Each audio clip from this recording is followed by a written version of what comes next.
Voilà, bonjour à tous. On est parti pour le dernier chapitre de ce cours d'analyse des structures. On va découvrir ensemble les bases de l'analyse plastique. Et donc vous allez voir qu'en fait dans ce chapitre-ci, on tourne une page, on tourne vraiment une page par rapport à ce qu'on connaît de l'analyse élastique. Et donc en quelques heures, voilà, je vais essayer donc de vous poser les bases de ce nouveau type d'analyse. L'objectif va être essentiellement d'analyser des portiques plans et de vous faire comprendre une série de principes comme la redistribution de sollicitations en sections et entre sections.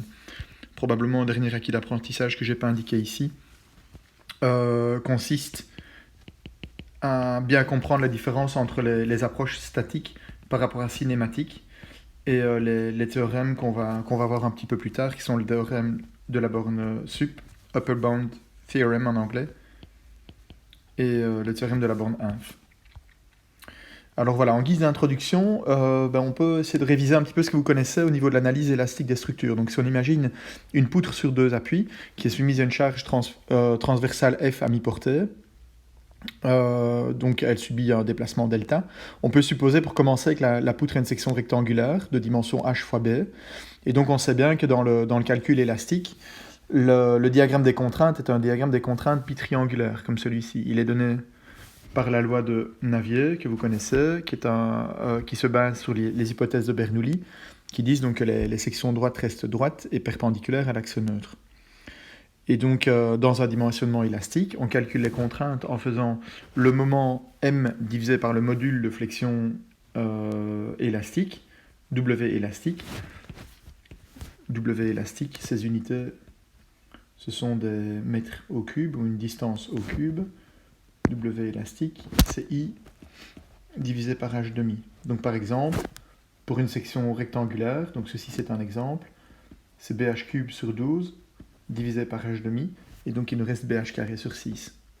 Ça c'est pour une section rectangulaire uniquement. Si vous avez une section métallique, toutes les valeurs des profils habituels sont encodées dans un catalogue, notamment celui qui est édité par ArcelorMittal, et vous pouvez aller voir la valeur du W élastique dans ces catalogues. Alors, donc le moment à mi-travers vaut PL sur 4, parce que c'est une poutre sur deux appuis soumise à une charge concentrée, et donc on atteint la charge maximum, ou la charge à partir de laquelle la plasticité se développe dans la structure, lorsque sigma, la contrainte, est égale à Fy, une contrainte qui correspond à l'apparition de la plasticité. Et donc si on résout, on calcule Py égale à 4W élastique fois Fy sur L. Et donc on voit que la charge qu'on est capable d'appliquer sur la structure avant qu'elle ne rentre dans son domaine plastique, elle est d'autant plus importante que la limite élastique est importante, c'est logique, que le module de flexion élastique est important, c'est logique aussi, ou bien que la portée est petite. D'accord, donc tout ça a du sens. Le problème c'est que la structure n'a pas encore atteint la ruine quand P est égal à PY. Pour quelle raison? Parce que ce qui se passe, c'est qu'au moment où la charge appliquée atteint cette valeur PY, il y a une et une seule fibre du matériau qui rentre en plasticité, c'est celle-là. Je peux la dessiner en rouge si elle plastifie. Donc cette zone-ci est plastifiée, alors que le reste de la structure est encore intact.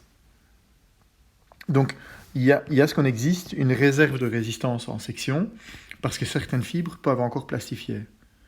Et il y a éventuellement une réserve de résistance entre sections qui est due à l'hyperstaticité. Elle est inexistante dans cette structure isostatique, la poutre sur deux appuis, parce que les sections voisines ne viennent pas à l'aide de la section la plus critique. On verra ça un petit peu plus tard. Alors, pour commencer en guise de motivation, donc, je voulais insister sur la limitation du dimensionnement élastique. Première limitation, c'est que PY ne donne pas d'information sur PU, la charge ultime, qui se trouve un petit peu plus haut et qui est la vraie charge ultime que la structure peut supporter. La charge ultime, elle est parfois 10, 15, 20, et vous verrez des exemples tout à l'heure où on peut monter au moins à 50% au-dessus de la limite d'élasticité PY. D'accord, donc il y a une vraie réserve de résistance, c'est-à-dire une sécurité qui est inconnue si on s'arrête uniquement en analyse élastique. Et ça, c'est un petit peu gênant. Alors, la deuxième limitation du dimensionnement élastique, c'est ce qu'on appelle le paradoxe de l'ajout de matière. Alors pour bien comprendre ce paradoxe, on peut imaginer qu'on part d'une section rectangulaire de dimension b fois h, on lui ajoute une petite ailette de dimension b' fois h', et on essaie de calculer la valeur maximum de la charge. Donc ceci, c'est la configuration avant. J'ai calculé la configuration, la sollicitation maximale de la charge P que je peux appliquer au moment où la plasticité, ou avant que la plasticité n'apparaisse. Et après la modification, je vais calculer la valeur de ce P. Pour le calculer, qu'est-ce que je dois faire? Je dois simplement, je peux revenir dans la formule qui est la même que celle-là. Imaginons que ce soit une poutre sur 2 appuis. On voit que le P est d'autant plus important que le W élastique est important. Okay, toutes autres choses restant égales, donc c'est-à-dire qu'on ne touche pas à la limite d'élasticité et on ne touche pas à la portée non plus. Donc on ajoute simplement cette petite ailette au niveau de la section droite. Donc pour savoir si P, la charge qui correspond à l'atteinte de la plasticité la plus importante, il suffit de regarder les W. Donc on va calculer les W. Alors qu'est-ce qu'on voit? On voit que I après, bien sûr, est plus grand que I avant. Pourquoi? Parce qu'on a ajouté de la matière loin de l'axe neutre, et donc l'inertie va augmenter. Par contre, la hauteur après est beaucoup plus importante que la hauteur avant. Pour quelle raison? Parce qu'on ajoute seulement un tout petit peu de matière. Donc si on suppose que B' est très petit par rapport à H', donc on a des ailettes qui sont très élancées. Okay, après, tout ça est à discuter. Il faut que la section reste bien sûr dans une section de classe 1 ou 2 pour que tout ceci soit applicable. Mais surtout, ce qu'on va observer, c'est que le W qu'on avait avant, le I était petit, mais le H était petit aussi. Et en fait, vu que le H augmente plus dans la configuration modifiée que ce que le I n'augmente, en fait, on se rend compte que le W avant, il est bien plus grand que le W après. Et ça veut dire quoi? Ça veut dire que, puisqu'on a vu que la charge qu'on pouvait appliquer avant l'apparition de la plasticité était proportionnelle au W élastique, en fait, la charge qu'on peut appliquer, elle est plus importante dans la condition à gauche que dans la configuration à droite. Et ça, c'est un peu paradoxal. Alors voilà, ici, j'ai simplement dans la démonstration ici joué avec les ordres de grandeur, mais vous verrez toutes les valeurs chiffrées et numériques, c'est simplement un petit exercice de résistance des matériaux. Les expressions exactes des inerties et les expressions exactes des W sont données dans les notes de cours, vous les retrouverez un petit peu plus tard. Ok, donc simplement, c'était pour insister sur le fait qu'il y a ce paradoxe d'ajout de matière avec lequel on n'est pas super confortable. Là, je l'ai illustré en section, mais en fait, il y a beaucoup d'autres exemples qui existent. Je peux juste en citer un ici pour le moment, mais qui est que si par exemple je prends un portique, je vous laisserai le vérifier si vous êtes motivé pour étudier cet exercice. Si on prend un portique comme celui-là qui est soumis à une charge et une charge, donc là je dis que la raideur en flexion c'est EI, la raideur en flexion c'est EI, la charge appliquée elle vaut P et P, je vais garder les mêmes notations, et on a la même hauteur que la portée. Donc on va dire ici on a une longueur L, et là on a une longueur L. Donc ça c'est la configuration avant, et donc ce que vous pouvez faire c'est calculer le diagramme des moments. Je vais écrire ici, diagramme des moments, je ne vais pas le tracer. Et puis, ce qu'on va regarder, c'est le moment max. Et on va dire que P est tel que le moment maximum, donc qui lui est proportionnel à P, est égal à un moment qui est un moment qu'on va noter MPL. On comprendra plus tard ce que ça veut dire. C'est le moment à partir duquel la section d'une poutre est ruinée. Bien, ce qu'on va faire, c'est que ça, c'est la configuration avant. On peut calculer une autre configuration qui est la configuration après, où on décide de changer les inerties des poteaux, et au lieu de leur mettre EI, on leur met 3 EI. Et on réalise le même exercice. Et en fait, on va se rendre compte que le P avant, donc la charge qu'on peut appliquer sur la structure avant que la valeur du moment dans n'importe quelle section atteigne une valeur critique, une valeur seuil, qui est M plastique, qu'on n'a pas envie de dépasser, on va se rendre compte en fait que le P avant, il est plus grand que le P après. Et ça, c'est un peu contre-intuitif, ou en tout cas ça va un petit peu à l'encontre de ce que les ingénieurs pourraient imaginer, dans le sens où si on a ajouté de la matière, puisqu'on est passé d'une inertie qui vaut EI à une inertie qui vaut 3 EI, donc on s'attend à ce que la charge qu'on puisse appliquer sur la structure soit plus importante. D'accord? Et bien en fait, un dimensionnement élastique ne nous permettra pas de le faire. On verra par contre que si le matériau est suffisamment ductile, alors un dimensionnement plastique nous permettra de le faire. Ok, alors bon, on va discuter maintenant des hypothèses qu'on peut faire au niveau de la modélisation du matériau. Les hypothèses de modélisation qu'on fait et qui sont les plus courantes sont l'hypothèse d'un matériau élastique parfaitement plastique.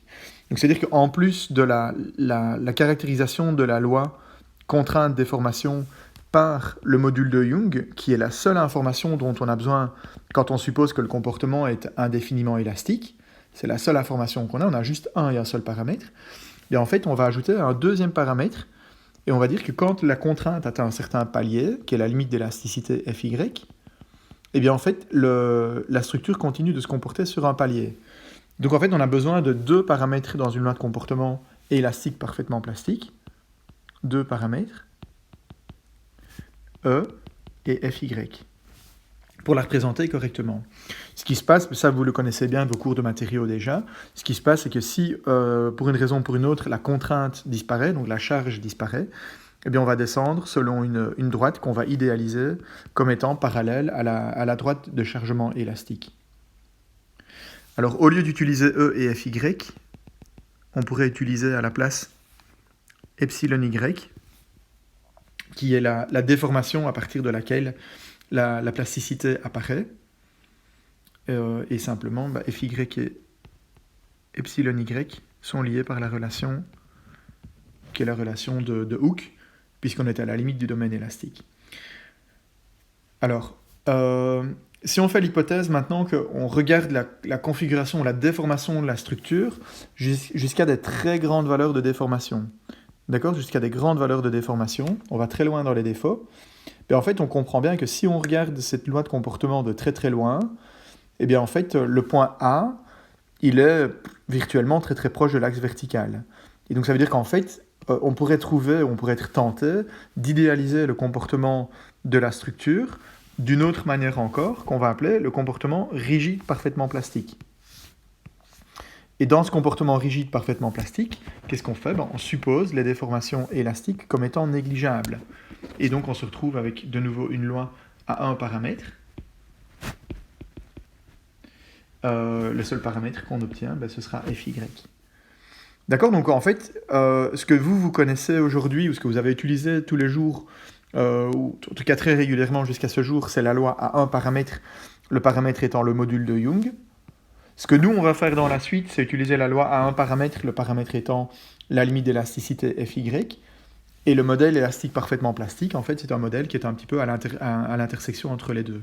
Donc si vous êtes capable de calculer la réponse d'une structure en fonction des deux paramètres E et Fy, il suffit de faire tendre Fy vers l'infini et vous allez retrouver le comportement élastique linéaire que vous connaissez. Ou bien il suffit de faire tendre E, le module de Young, vers l'infini et vous allez retrouver la loi que vous connaissez, qui est la loi rigide parfaitement plastique.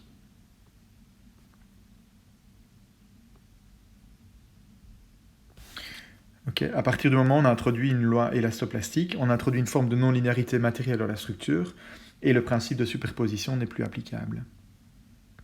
Alors, je vais prendre un petit exemple de structure pour vous illustrer les concepts fondamentaux. Et donc, pour faire ça, on va considérer le treillis qui est composé de 3 barres, dont le comportement est un comportement élastoplastique. Okay, donc dans un premier temps, on va regarder du comportement élastoplastique, et puis ce qu'on fera tout à l'heure, c'est qu'on laissera tomber le comportement élastique, parce qu'on se tracassera un petit peu moins de toutes les déformations. D'accord, donc le petit diagramme qui se trouve ici sur le côté vous rappelle qu'on a une loi de comportement qui est une loi de comportement élastoplastique. On a 3 barres dont la section est représentée par le symbole A, la section droite. Elles sont inclinées avec un angle de 45 degrés. Et on applique une charge P verticale sur ce système de 3 barres. Alors vous savez qu'il est hyperstatique. Si on était tous en classe, je vous poserai évidemment la question. Et je m'attends à ce que quand je vous demande le degré d'hyperstaticité, vous me répondiez bien sûr tous en chœur, une et une seule fois. Ok, très bien. Et pour quelle raison ? C'est parce que simplement, si on coupe et qu'on écrit l'équilibre du nœud, on extériorise les efforts dans les 3 barres. Pour des raisons de symétrie évidentes, Y doit être égal à Y, donc l'effort dans les 2 barres obliques doit être le même. Et on a un effort qui éventuellement peut être différent dans la barre verticale. Et donc ici, on voit qu'on n'a plus qu'une seule équation, qui est l'équation d'équilibre vertical, pour exprimer les deux inconnus, qui sont les inconnus x et y, les efforts à l'intérieur des deux barres. Donc si on écrit l'équation d'équilibre vertical au niveau du nœud, on obtient cette première équation-là. X plus 2y fois racine de 2 sur 2 égale à P, simplement l'équilibre vertical. Cette équation-là, elle doit être vérifiée en toutes circonstances, que le comportement soit élastique ou éventuellement plastique. D'accord? Puisque c'est une relation d'équilibre, il n'y a pas de raison qu'elle soit violée. Alors, la première phase, où en tout cas on va passer à travers différents régimes dans l'analyse de cette structure, 3 régimes essentiellement. Le premier, c'est un comportement élastique. Le deuxième, c'est un comportement élastoplastique, puisqu'on en a mis dans la loi de matériaux, on va le retrouver à l'échelle supérieure au niveau de la structure. Et le dernier, ce sera le comportement plastique. En fait, ce sera simplement l'atteinte de la ruine.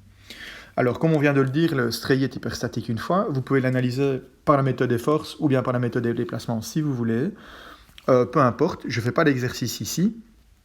Mais vous devriez être capable de calculer par la méthode des forces la valeur de l'effort dans la barre X et la valeur de l'effort dans la barre Y, donc dans la barre verticale et dans les barres obliques. Qu'est-ce qu'on voit? On voit que X est égal à 2Y. L'effort est maximum dans la barre verticale. C'est logique, on a un système hyperstatique. Sa raideur, elle est plus grande parce qu'elle est inclinée. Maintenant que vous connaissez la méthode des déplacements, retournez voir dans le memento de la méthode des déplacements et vous verrez qu'une barre inclinée comme ceci, qui est soumise à une charge inclinée par rapport à la barre, sa raideur équivalente, c'est E1 sur L, et fois le cos carré de l'inclinaison. Et donc le cos carré de l'inclinaison, c'est racine carrée de 2 sur 2, donc au carré ça fait 1,5. Et donc on voit bien qu'on a une raideur qui est 2 fois plus petite pour cette barre-là.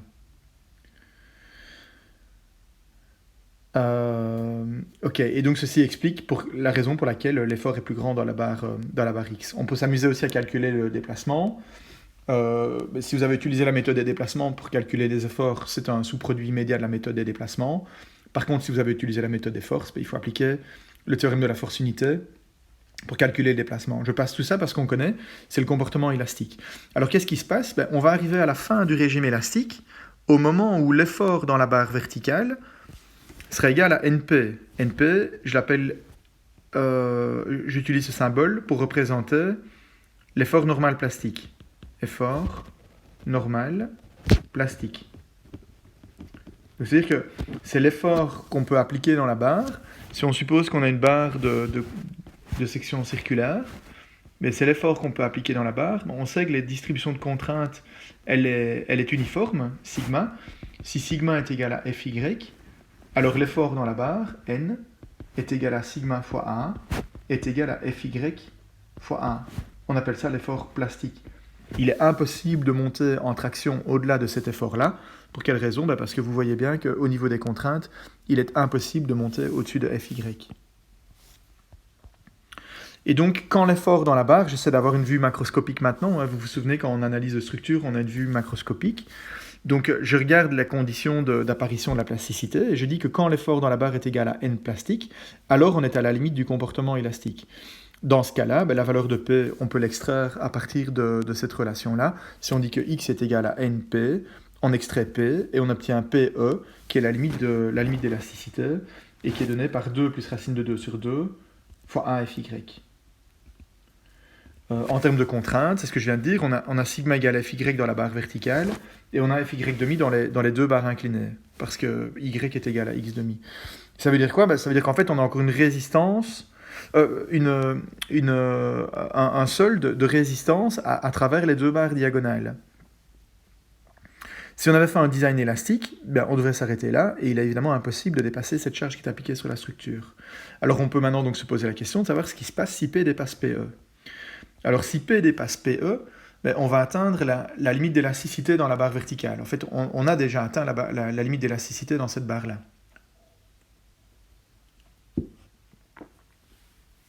Et donc, que se passe-t-il si on continue de l'augmenter? La réponse à ne pas donner, évidemment, c'est ne certainement pas me dire que la contrainte peut monter au-dessus de Fy dans la barre verticale, parce que les contraintes vont cesser d'augmenter toutes proportionnellement. Il est impossible une fois qu'on est sur la loi de comportement sigma epsilon, une fois qu'on a atteint ce point-ci, il est impossible de continuer, puisqu'on n'est plus dans un régime élastique. Et donc, qu'est-ce qui va se passer? Si on continue de charger la structure, le point qui est le point inférieur sur lequel la charge est appliquée, il va continuer de descendre, et la barre va continuer de s'allonger. Et donc, la barre verticale, elle continue de s'allonger sous charge constante, Fy. D'accord? Donc, ce qui va se passer, c'est surtout que la contrainte est égale à Fy dans la barre verticale, et sa déformation sera plus grande que la déformation élastique. Okay? Donc, dans tous les cas, l'effort à l'intérieur de la barre verticale, dans le régime numéro 2, qui est le comportement élastoplastique, il est tel que x est égal à np, a fois Fy. L'effort normal plastique, il ne change plus. Dans les barres inclinées, qu'est-ce qu'on a? La loi de l'élasticité prévaut. Elle prévaut toujours. Pourquoi? Parce que dans les barres inclinées, on vient à peine de faire ceci. On est à une contrainte qui vaut la moitié de Fy, et donc il y a encore une réserve. Et cette réserve, on va pouvoir l'exploiter. D'accord? Donc, je reviens sur la relation d'équilibre. C'est assez simple. On revient sur l'équilibre qui est représenté en jaune ici. On remplace x par np, et on peut calculer y, l'effort dans les barres. Et donc, on voit que y est égal à p moins a Fy, divisé par racine carrée de 2. Et donc, en fait, c'est un peu comme si les barres inclinées portaient simplement le solde de la sollicitation. Donc, on a une charge verticale P qui est appliquée. On a une charge ici qui est constante et qui est égale à A fois Fy. Et le solde de la sollicitation, c'est P moins ce qui est porté par la barre verticale. Et on dit simplement, en résolvant cette équation, cette équation d'équilibre par rapport à Y, on dit simplement que les barres inclinées reprennent le solde de la sollicitation. Alors on va arriver évidemment à la fin d'un régime plastique. Pour quelle raison? Parce qu'au fur et à mesure qu'on avance et qu'on rentre dans ce deuxième régime, vous voyez bien que la contrainte dans les barres inclinées, elle va augmenter de plus en plus. Pour quelle raison? Parce qu'on voit que Y est proportionnel à P. Donc si on continue d'augmenter P, on va augmenter Y. Et donc, on va atteindre la ruine de la structure lorsque les barres inclinées aussi auront complètement plastifié. Et donc, si on remplace Y par l'effort normal plastique, NP, on peut calculer la charge ultime, qui est la charge ultime à partir, au-delà de laquelle il va être impossible d'appliquer une sollicitation sur la structure. Et qu'est-ce qu'on trouve? On trouve en fait que la charge ultime, elle est égale à 1,41 fois la charge élastique.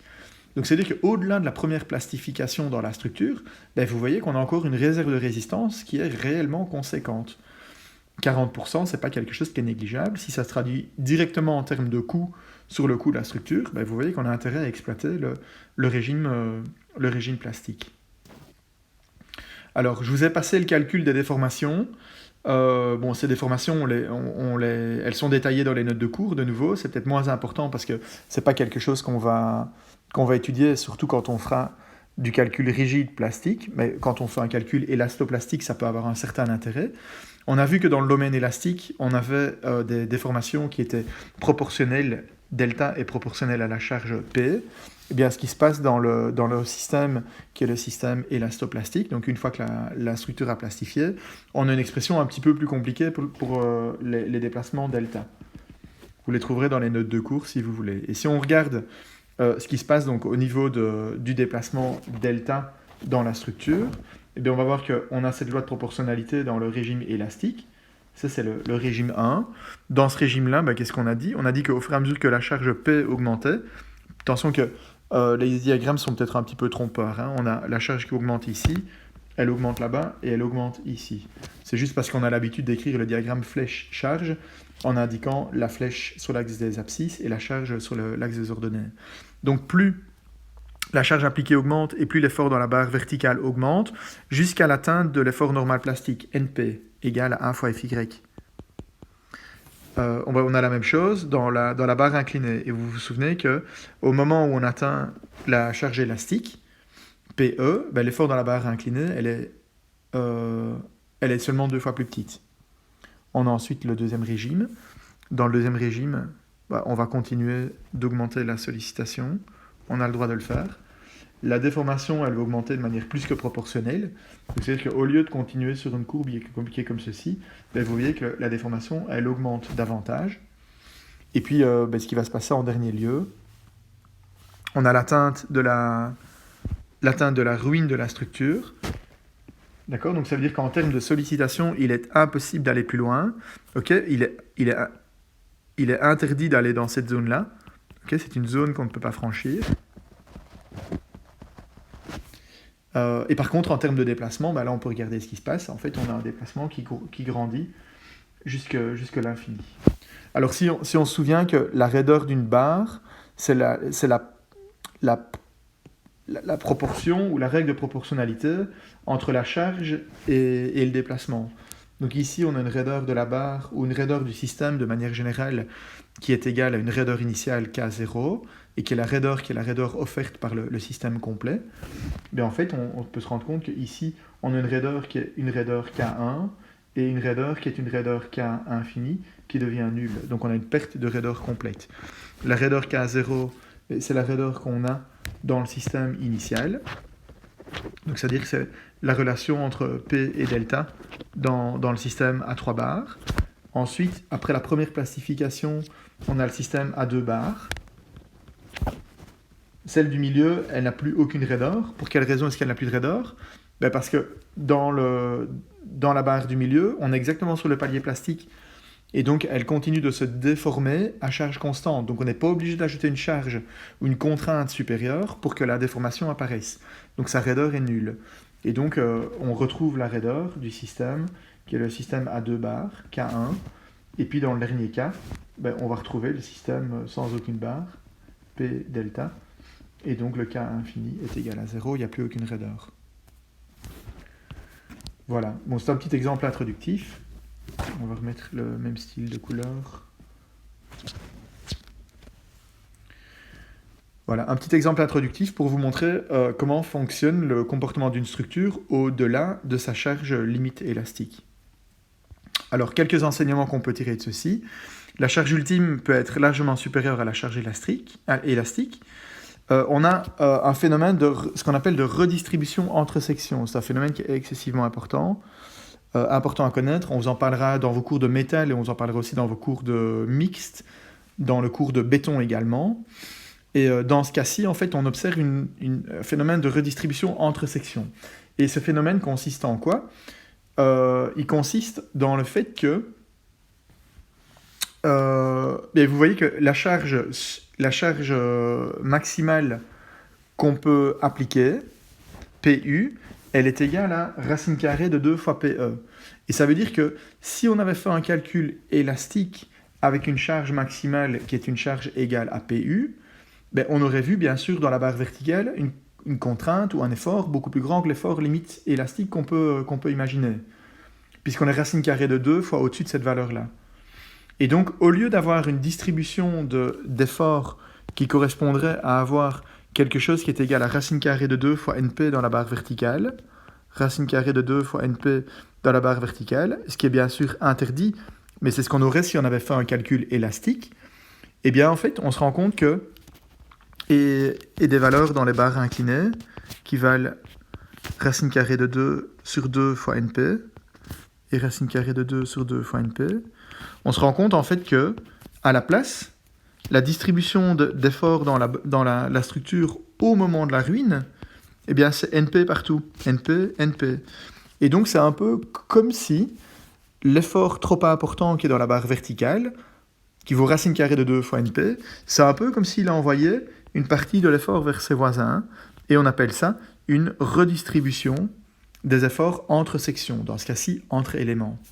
Et donc le 1,41 qui est là-bas devient 1, et le 0,7 qui est ici devient 1 à la ruine. Alors qu'est-ce qu'on peut retenir? C'est que le déplacement ultime, il est plus grand, voire généralement beaucoup plus grand que le déplacement élastique. On ne les a pas calculés, mais voilà, les valeurs exactes sont représentées là-bas. Dans ce cas-ci, on a un facteur 2. En cas de déchargement, on a une configuration auto-équilibrée. J'en ai pas parlé, mais de nouveau, vous trouverez plus d'infos dans les notes de cours. On va pas parler beaucoup de décharge élastique dans le cadre de ce cours-ci. Mais si on devait décharger au moment où on est rentré dans le régime élastoplastique, ben vous voyez qu'on a un effort résiduel dans la barre verticale. On l'a plastifié, on est revenu en arrière, donc il reste un effort résiduel. On a un effort résiduel de compression, alors qu'on a un effort résiduel de traction dans les deux barres inclinées. Bien, si on regarde l'équilibre, je vous ai dit, prévaut dans tous les cas. Et donc, si la charge extérieure P est égale à 0, bien, il est logique que si X est négatif, bien, Y doit être positif. Et donc, une des barres est en traction, pendant que l'autre est en compression. Voilà. Et en plus de ça, c'est quelque chose que vous connaissez, que vous verrez un petit peu plus en détail dans le cadre d'autres cours, mais il existe aussi un déplacement qui est un déplacement résiduel. Et alors, une dernière chose aussi qui est excessivement importante et qui n'est pas apparue de manière évidente dans l'exemple, la charge ultime, elle est statiquement déterminée et donc elle est calculable directement. On a l'impression que tout ce qu'on a fait, c'est un petit peu compliqué ici, mais en réalité, c'est pas si compliqué que ça. Pour quelle raison? Parce que si j'avais voulu simplement arriver à l'effort maximum applicable sur la structure, je pouvais simplement partir de là et dire que au pire du pire, ça c'est vraiment le comportement qu'on va appeler limite.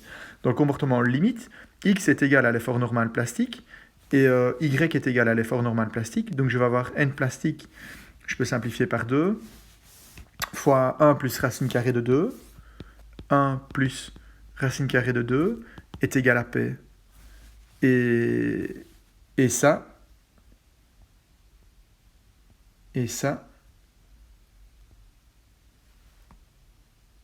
c'est ce qu'on a trouvé après beaucoup de calculs. Vous voyez?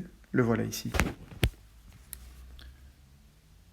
Et bon, en soi, c'est logique. Hein. Donc, on se met directement dans le cas limite, et c'est ça qui est intéressant, et c'est ça qui fait en fait de cette analyse plastique, c'est ça qui fait qu'elle est hyper efficace. C'est que la relation d'équilibre qui est là-bas, elle suffit pour déterminer la charge limite ou la charge ultime.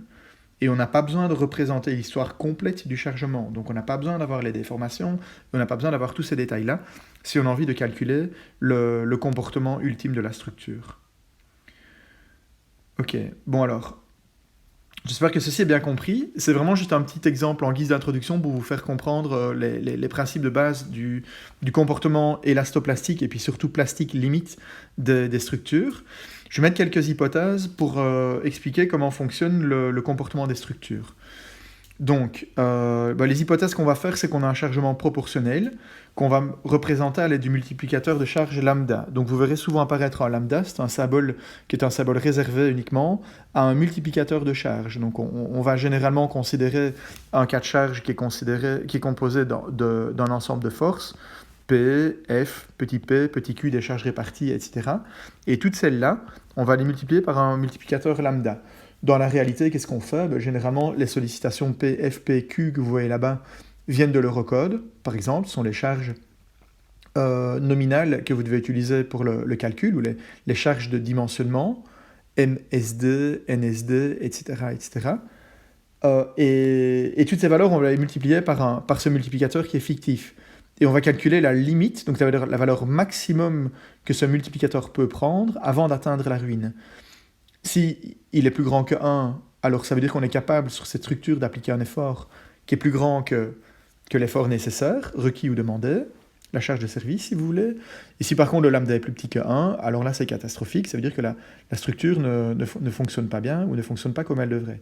D'accord? Donc la notion de multiplicateur de charge est quelque chose qui permet d'évaluer le rapport entre les efforts sollicitants et les efforts résistants, si vous voulez, ou la sécurité en quelque sorte de la structure. Ok, et c'est quelque chose qui, je pense que c'est une des premières fois que vous rencontrez ce type de multiplicateur, c'est quelque chose qui va vous poursuivre dans toutes vos notes de calcul dans votre carrière professionnelle. Alors donc, qu'est-ce qu'on va faire? On va faire une mise en charge monotone, c'est pas précisé ici, mais elle doit être monotone, jusqu'à la plastification successive des différentes barres. Les barres, qu'est-ce qui va se passer? Elles vont plastifier lorsqu'elles atteignent leur valeur de l'effort normal plastique. On a la même chose en flexion. Vous allez voir que les sections vont plastifier lorsque le moment de flexion dans une section atteint le moment plastique, MPL. Et la plastification d'une barre, mais qu'est-ce qui se passe quand on a une barre qui plastifie ou une rotule qui apparaît? Ça revient à réduire d'une unité le degré d'hyperstaticité. C'est ce que je vous disais. Si on passe de la configuration bleue à la rouge ici, si on vous dit qu'en fait l'effort dans la barre verticale, on le connaît et il est égal à NP, il est égal à NP ici, ou N plastique, on a réduit de 1 le degré d'hyperstaticité puisqu'on connaît l'effort dans une des barres. Ok, donc une structure qui serait, ou pour un treillis qui serait au début H fois hyperstatique, un mécanisme, il est formé après l'apparition de la H plus unième barre qui est plastifiée, au moins. Exemple, dans l'exemple précédent, on avait un treillis qui était une fois hyperstatique, H égale à 1, et donc il faut au minimum, après l'apparition de la première barre plastifiée, on a un système qui est isostatique, et donc il faut au minimum une deuxième barre, minimum 2 barres plastifiées, pour atteindre la ruine.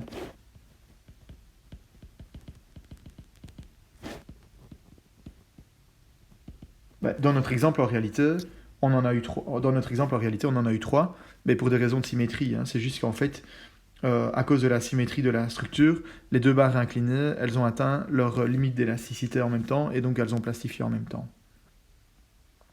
Tout ce que je viens d'expliquer ici au niveau des principes généraux pour les structures en treillis, on peut l'appliquer pour des structures qui seraient des structures hyperstatiques, composées de barres en flexion. Et c'est l'objectif de la suite de la présentation. Alors, je vais faire une petite pause à cet endroit-ci, et dans une section suivante, vous verrez comment on fait pour analyser le comportement en section des poutres